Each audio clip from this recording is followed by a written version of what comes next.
नमस्कार विद्यार्थ्यांना, मी डॉक्टर हर्षना सोनकुसरे, अर्थशास्त्र विभाग, रेणुका कॉलेज, नागपूर। आज मी तुमच्यासमोर व्यापारिक बँक मीन्स कमर्शियल बँक काय आहे याबद्दल तुम्हाला सांगणार आहे। बँक जगाच्या अनेक शोधापैकी 3 शोध महत्त्वाचे ठरले आहे।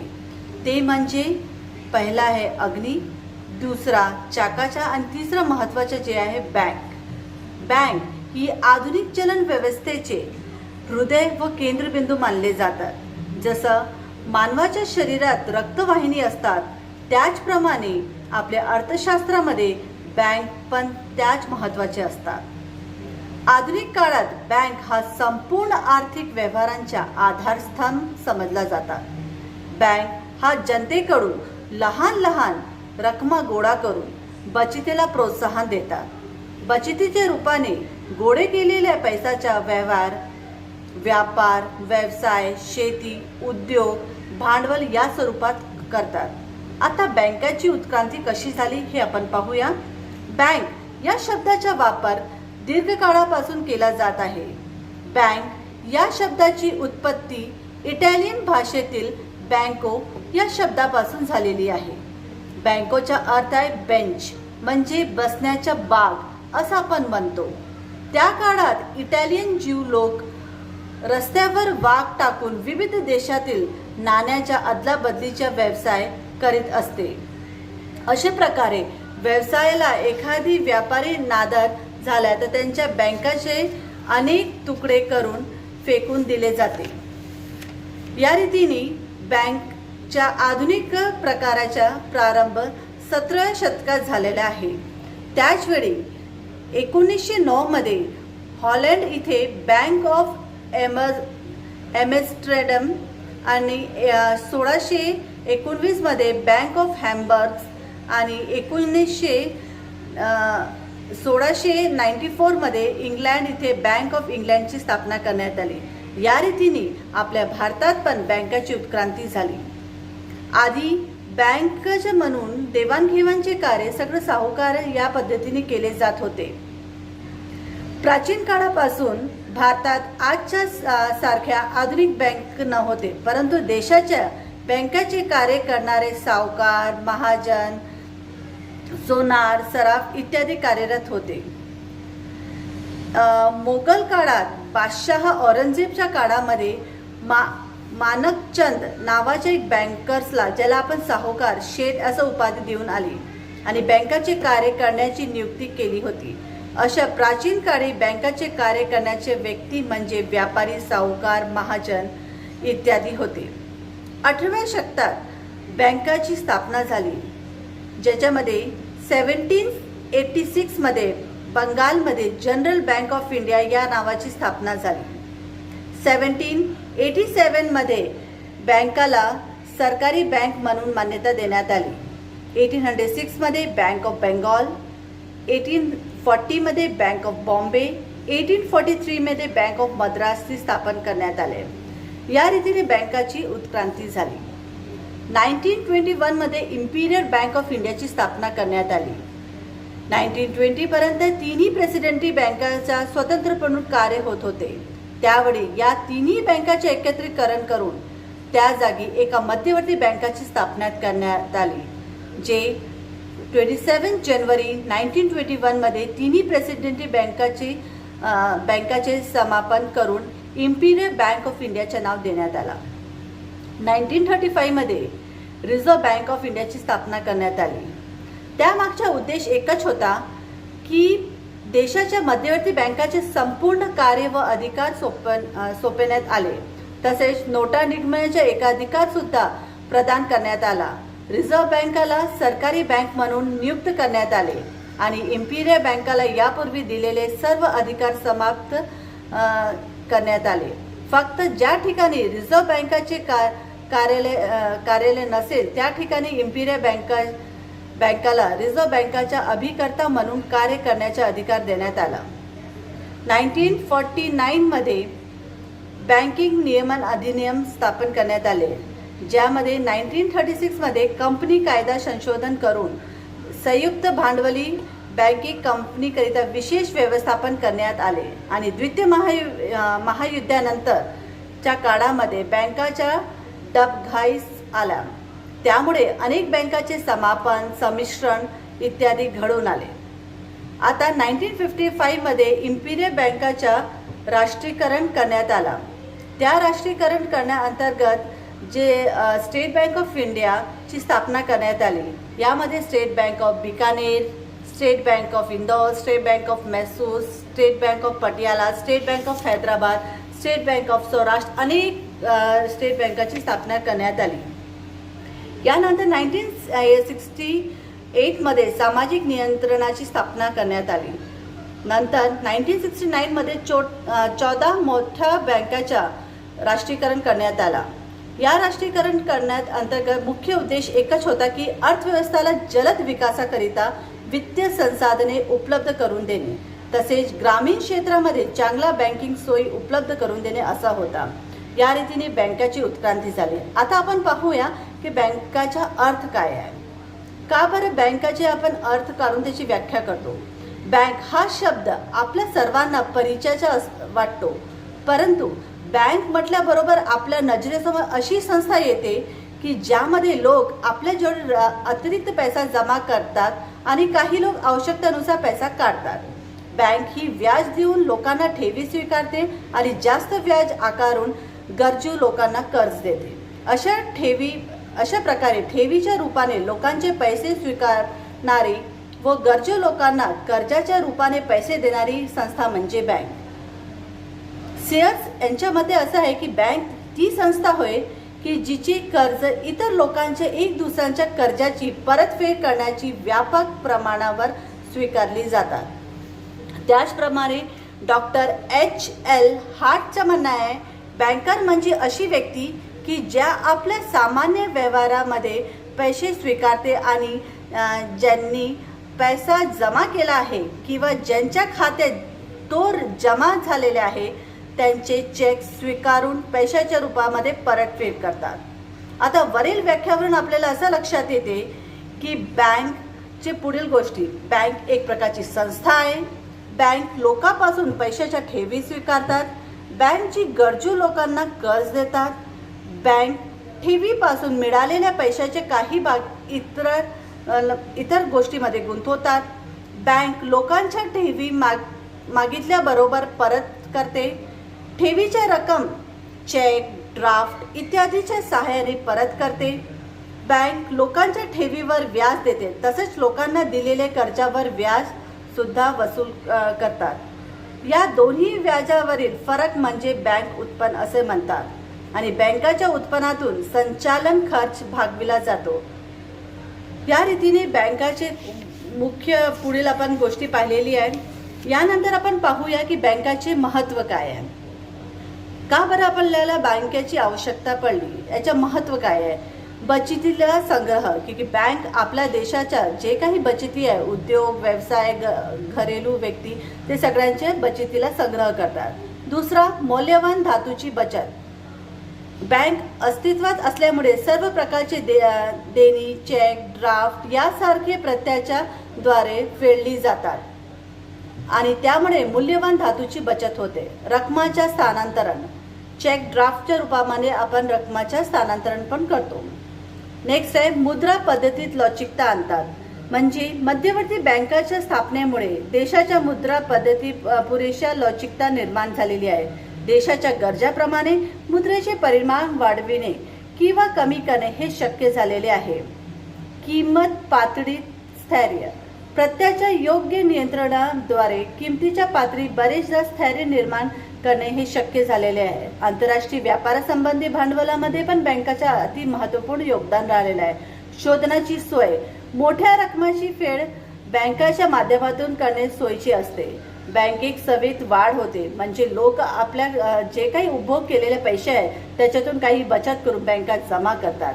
मौल्यवान वस्तूच्या संरक्षण, जसं आपण लॉकर वगैरे म्हणतो त्या रूपाने आपल्या वस्तूंच्या मौल्यवान वस्तूच्या संरक्षण पण बँक करतात. आता आपण पाहूया बँकाचे प्रकार. बँकाच्या प्रकारमध्ये दोन प्रकारचे कार्य आहे. एक तो कार्यानुसार प्रकार आणि दुसरा आहे नियंत्रणानुसार. आता कार्यानुसार मध्ये व्यापारिक बँक. आता व्यापारिक बँक म्हणजे काय? ज्या बँकाच्या प्रामुख्याने व्यापाऱ्यांना किंवा इतरांना अल्प मुदतीचे कर्ज उपलब्ध करून देतात त्यांना व्यापारिक बँक आपण असं म्हणतो. सर्वसाधारणपणे 1 वर्षाच्या मुदतीपर्यंत दिलेल्या कर्जाच्या अल्प मुदती कर्ज म्हणतात. हे कर्ज प्रामुख्याने हुंड्या वटूने, रोख कर्ज सवलत देऊन किंवा अधिकर्षीय सवलत देऊन व्यापाऱ्यांना पुरवित जातात. वर्तमान काळात व्यापारी बँक मध्यम व दीर्घ मुदतीचे कर्ज सुद्धा शेती, उद्योग, लघु उद्योग, वन, मोठे उद्योग इत्यादींना उपलब्ध करून देतात. नेक्स्ट आहे सरकारी बँक. सहकारिताच्या तत्वावर सरकारी बँकाची स्थापना झालेली असतात.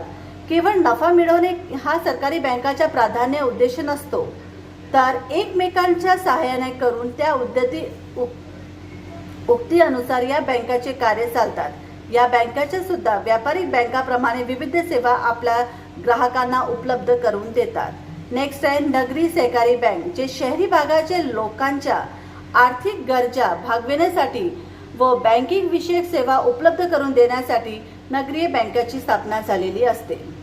नेक्स्ट आहे शेतकरी बँक. शेती विकासासाठी अल्प, मध्यम, दीर्घ या मुदतीच्या बियाणे, खते इत्यादी कामासाठी बँक त्यांना मदत करतात. भूविकास बँक, ज्या अंतर्गत शेतकरी बँक शेती क्षेत्रातील अल्प किंवा मध्यम मुदतीच्या कर्जाच्या गरज भागवितात, परंतु शेतकऱ्यांना जमिनीचे विकास करणे, कुंपण, पाणी पुरवठा आदीची सोय करण्यामध्ये त्यांना सवलत देतात. नेक्स्ट आहे प्रादेशिक ग्रामीण बँक. त्या अंतर्गत शेतीचा कर्ज पुरवठा करणे, ग्रामीण भागांचा विकास करणे, ग्रामीण जनतेला बचतीचा प्रोत्साहन देणे, ग्राम उद्योग विकास करणे इत्यादी कार्य होतात. नेक्स्ट आहे बचत बँक. या बँकाच्या समाजातील लोकांची बचत जी झालेली आहे त्यांना रक्कमा गोळा करणे इत्यादीचे कार्य बँक करतो. नेक्स्ट आहे औद्योगिक बँक. उद्योगामध्ये स्थिर किंवा खेळत्या भांडवलीची आवश्यकता असते. औद्योगिक बँक उद्योगाच्या स्थापनेसाठी, विकासासाठी किंवा विस्तारासाठी, न्यूनीकरण आणण्यासाठी दीर्घकालीन वित्तीय पुरवठा करून विविध प्रकारचे उद्योगामध्ये सहाय्य करतात. नेक्स्ट आहे विनिमय बँक. विदेशी व्यापाराला अर्थसहाय्य करणे, विदेशी चलनाचा व्यवहार करणे, विदेशी बँकिंग विषयक सेवा प्रवृत्त करणे इत्यादी कार्यामध्ये बँक त्यांना मदत करतात. ग्राहक बँक. ग्राहकांना टिकाऊ वस्तूंसाठी कर्ज देण्यासाठी मुख्य उद्देश ग्राहकांना बँकाच्या स्थापना केले जाते. अमेरिका सारख्या देशामध्ये मोठ्या प्रमाणावर झालेले असतात. भारतात व्यापारिक बँक, सहकारी बँक टिकून वस्तूंच्या खरेदीसाठी ग्राहकांना कर्ज देतात. नेक्स्ट आहे आंतरराष्ट्रीय बँक, जे आंतरराष्ट्रीय स्तरावर, जागतिक स्तरावर आपण देवाणघेवाण करतो ते सगळं कार्य करण्यामध्ये बँक आपल्याला मदत करते. नेक्स्ट आहे मध्यवर्ती बँक, जे आपला प्रादेशिक प्रत्येक देशाच्या अर्थव्यवस्था नियंत्रण ठेवण्याची एक बँक जे म्हणजे मध्यवर्ती बँक, ज्याच्यामध्ये नोटची छपाई, सरकारी बँक म्हणून कार्य करणे, बँकाची बँक म्हणून कार्य करणे, पतचलन नियंत्रण करणे, परकीय चलनाचा सांभाळ करणे, निसर्गग्रहाची व्यवस्था करणे, आर्थिक आकडेवारी किंवा बँकिंग विषयी माहिती देणे इत्यादी कार्य होते. आता आपण उद्देशाच्या नुसार पाहिले. आता दुसरा भाग आहे नियंत्रणानुसार बँकाचे प्रकार. नियंत्रणानुसार बँकाचे प्रकारमध्ये पहिला आहे सार्वजनिक क्षेत्राचे बँक. या बँकांना सरकारी मालकीच्या असून यांच्या व्यवस्थावर सरकारचे संपूर्ण नियंत्रण असते. भारतीय रिझर्व्ह बँक ही भारत सरकारची मालकी आहे. तसेच स्टेट बँक आणि तिच्या 7 सहयोगी बँक, राष्ट्रीयकृत बँक, नाबार्ड इत्यादी सार्वजनिक क्षेत्राचे बँक याच्यामध्ये समाविष्ट असतो. नेक्स्ट आहे खाजगी क्षेत्रातील बँक. या बँकाच्या गुंतवणुकाकडून पुरवित आलेले असतात, त्यामुळे या बँकाचे व्यवस्थापन व नियंत्रण खाजगी व्यक्तीकडून होत असते. खाजगी क्षेत्रातील बँकांना नफा मिळविणे हा एक मुख्य उद्देश असतो. सरकार क्षेत्रातील बँक परस्पर सहकार्य व भेदभाव या सहकारिताच्या तत्वावर बँकाची स्थापना करण्यात येते आणि एक सदस्य एक मत म्हणून ह्याच्यामध्ये कार्य असतात. नेक्स्ट आहे विदेशी बँक, ज्याच्यामध्ये बँक आपल्या शाखा भारतात उघडतात, जी विदेशामध्ये स्थापना झालेली असते. त्यावर मालकी व नियंत्रण विदेशातील भागधारकाचे असले तरी त्यांना भारतात निर्देशानुसार कार्य करावे लागते। यानंतर आपण पाहूया व्यापारिक बँक। आता कमर्शियल बँक काय आहे? ज्या बँकाच्या एका व्यापारी गृहप्रमाणे एका नफा मिळवण्याच्या दृष्टीने व्यवसाय करतात त्यांना आपण व्यापारिक बँक असे म्हणतात। ऑक्सफर्डच्या शब्दानुसार पाहिला तर व्यापारिक बँक ती संस्था होय ज्याच्यामध्ये ग्राहकांच्या आदेशानुसार त्यांच्या धनाचे रक्षण करते। प्रोफेसर गिल्बर्टचं म्हणणं आहे की बँक हा भांडवल किंवा खऱ्या अर्थाने पैशाचा व्यवसाय आहे। या रीतीने थोडक्यात पाहिला तो ज्याप्रमाणे उत्पादक कच्चा माल खरेदी करून त्यांची तयार मालाची स्वरूपात विक्री करून नफा मिळवते, त्याचप्रमाणे व्यापारिक बँक देखील लोकांकडून ठेवी स्वीकारते आणि त्या आधारावर प्रत्यय नियंत्रण करून तो लोकांना विकून नफा देते। आता आपण पाहूया की व्यापारिक बँकाच्या वर्गीकरण कोणकोणत्या आधारावर केलेले आहे। पहिला आहे अनुसूचित बँक आणि दुसरा आहे गैर अनुसूचित बँक। आता अनुसूचित बँक म्हणजे काय?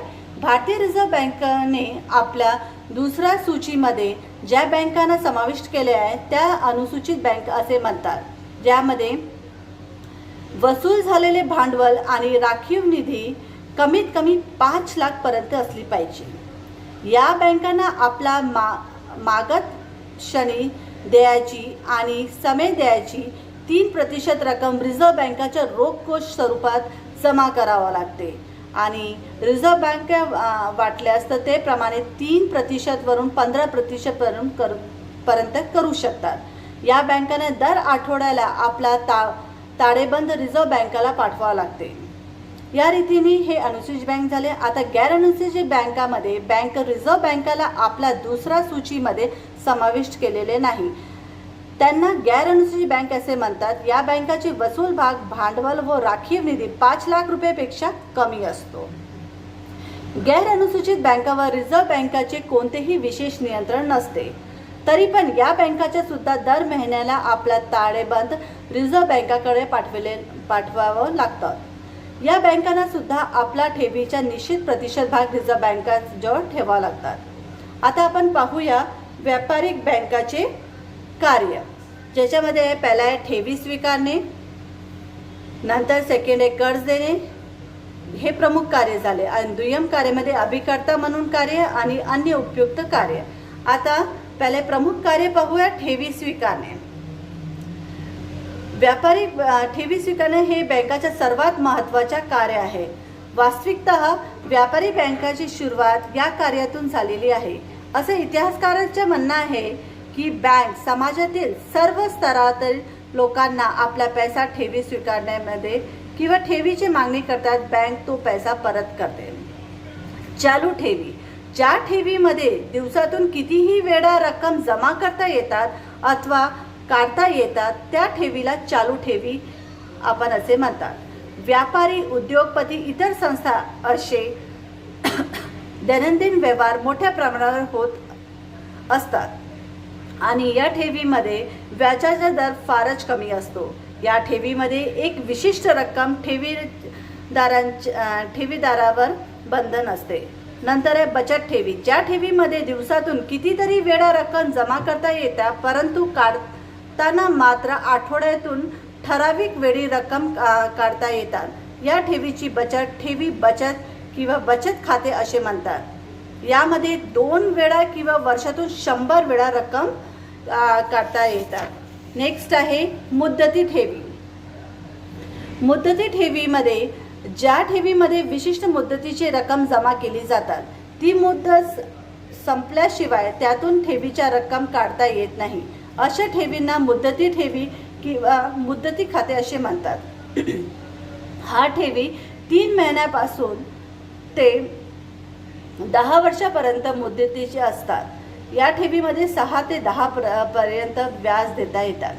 आवर्त ठेवी, ज्याला आपण रिकरिंग डिपॉझिट म्हणतात, या ठेवीमध्ये प्रत्येक महिन्याला विशिष्ट रक्कम जमा केल्यानंतर ठराविक मुदतीनंतर ती संपूर्ण रक्कम त्यावरील व्याज ठेवीदारांना परत केली जाते।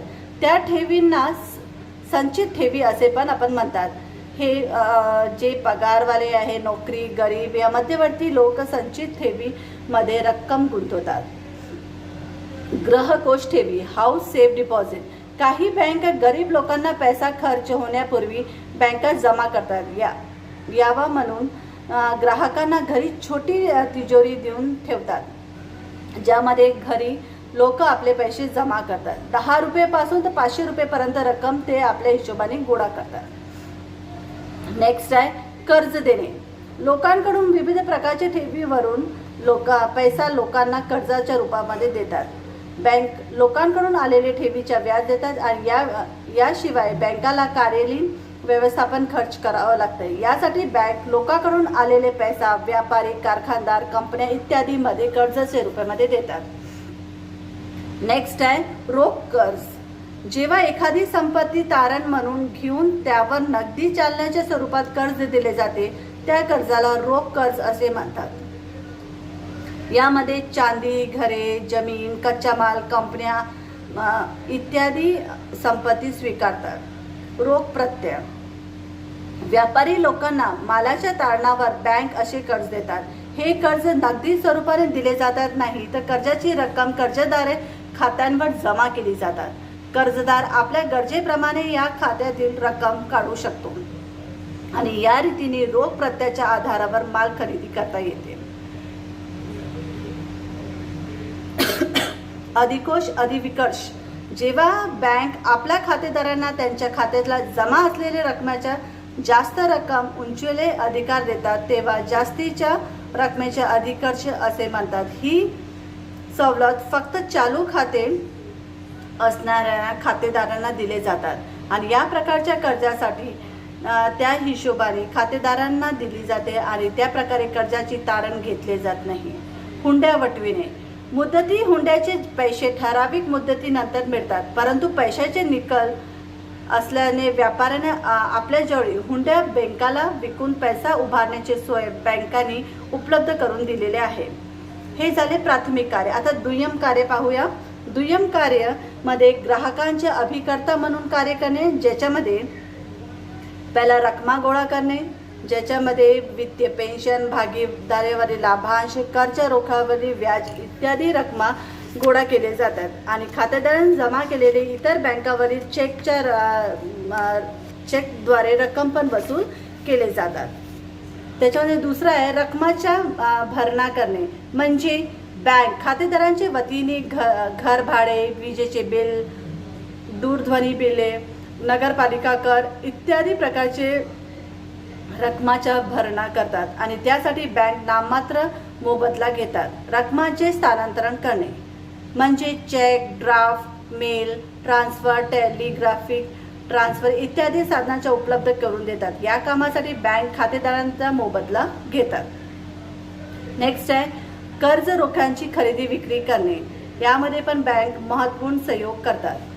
अन्य उपयुक्त कार्यामध्ये पहिला आहे किमती वस्तू भांडणे.